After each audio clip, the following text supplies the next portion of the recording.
মনকে কিভাবে পরিশুদ্ধ করব, কোরআন সুন্নাহ ভিত্তিক গাইডলাইন চাই। মনকে পরিশুদ্ধ করবার জন্য প্রথমত মনের মধ্যে ঈমানের বীজ বপন করা, আল্লাহ তাআলার স্মরণ এটা মনের মধ্যে স্থাপন করা, এবং সেই সাথে মনটাকে পরিপূর্ণ আল্লাহর জন্য, আল্লাহর স্মরণের জন্য খালি করে নেওয়া। এটা হলো মনকে পরিশুদ্ধ করার প্রাথমিক উদ্যোগ।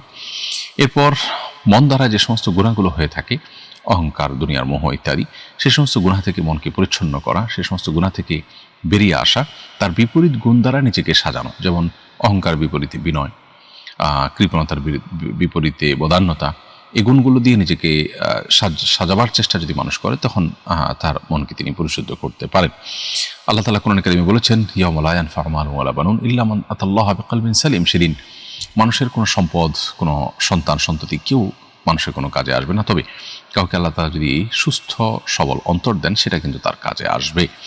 এজন্য সুস্থ সবল এবং নিরাপদ অন্তর আল্লাহ তাআলার কাছ থেকে চেয়ে নেওয়া এবং নিজে এক্সারসাইজ করার মধ্য দিয়ে, অনুসরণ করার মধ্য দিয়ে, প্রচেষ্টার মধ্য দিয়ে সেরকম মন হাসিল করতে পারা, এটা হলো মানুষের জন্য পরম সৌভাগ্যের বিষয় এবং মানুষের জন্য সবচেয়ে গুরুত্বপূর্ণ বিষয়। বিদেশে বিষয়টি আমাদের খেয়াল রাখতে হবে।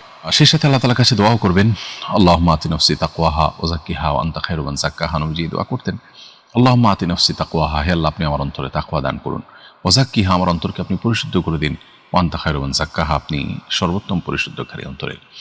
বিধায় আমরা অন্তরকে পরিশুদ্ধ করবার জন্য ঈমান এবং আল্লাহর বিশ্বাস, স্মরণ দিয়ে অন্তরকে যেমন সাজাবো, অন্তরের খারাপ যে গুণাবলী আছে, অন্তর দ্বারা কৃত অপরাধগুলো আছে, সেগুলোর বিপরীতে যে ভালো গুণগুলো আছে, সেগুলো দিয়ে অন্তরকে সাজাবো এবং আল্লাহর কাছে দোয়া করব।